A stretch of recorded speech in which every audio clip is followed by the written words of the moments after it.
మార్కెట్లో చామంతి పూలకు మంచి డిమాండ్ ఉండటంతో తెలుగు రాష్ట్రాల్లో రైతులు అధిక విస్తీర్ణంలో సాగు చేస్తున్నారు. జూన్ నుంచి ఆగస్టు వరకు ఈ పంటను నాటుతారు. గతంలో శీతాకాలంలో మాత్రమే పూల దిగుబడినిచ్చే రకాలు ఉండేవి. ప్రస్తుతం సంవత్సరం పొడవునా దిగుబడినిచ్చే రకాలు కూడా అందుబాటులో ఉన్నాయి. మంచి మార్కెట్ డిమాండ్ ఉన్న ఈ పంట నుంచి రైతులు అధిక పూల దిగుబడి సాధించాలంటే పిలకలు, కొమ్మ కత్తిరింపులతో పాటు సాగులో చేపట్టాల్సిన మేలైన యాజమాన్యం గురించి తెలియజేస్తున్నారు ఉద్యానవన శాస్త్రవేత్త వనం చైతన్య.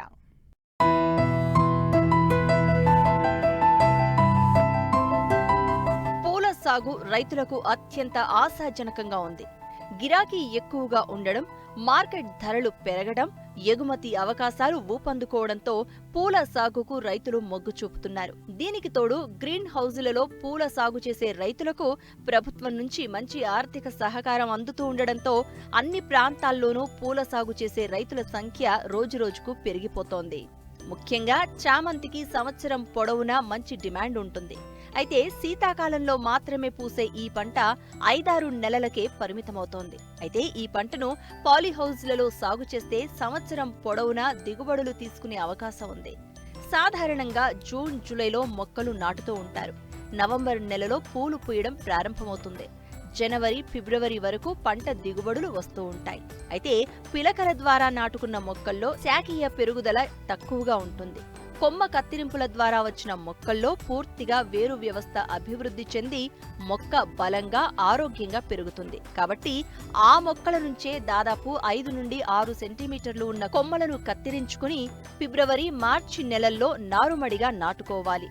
అవి పిలక మొక్కలుగా తయారై జూన్, జూలైలో నాటుకోవడానికి అనుకూలంగా ఉంటాయి. తద్వారా నాణ్యమైన మొక్కలతో పంట అభివృద్ధి వేగంగా ఉంటుంది. ముఖ్యంగా మార్కెట్లో డిమాండ్ ఉన్న చామంతి రకాలను సాగు చేసి మేలైన యాజమాన్య పద్ధతులు పాటిస్తే మంచి ఆదాయం పొందవచ్చంటున్నారు ఖమ్మం జిల్లా ఉద్యానవన శాస్త్రవేత్త వనం చైతన్య. శీతాకాలంలో వచ్చేటువంటి పూలల్లో ప్రధానమైనది చామంతి. ఈ చామంతి అనేది ముఖ్యంగా మనము షార్ట్ డ్యూరేషన్ క్రాప్ అని కూడా అంటాము. సాధారణంగా మనము వర్షాకాలంలో నాటుకొని పూల యొక్క దిగుబడి మాత్రం మనము శీతాకాలంలో గమనించడం జరుగుతుంది. చామంతి మనం 2 రకాలుగా ప్రవర్ధనం చేసుకోవచ్చు.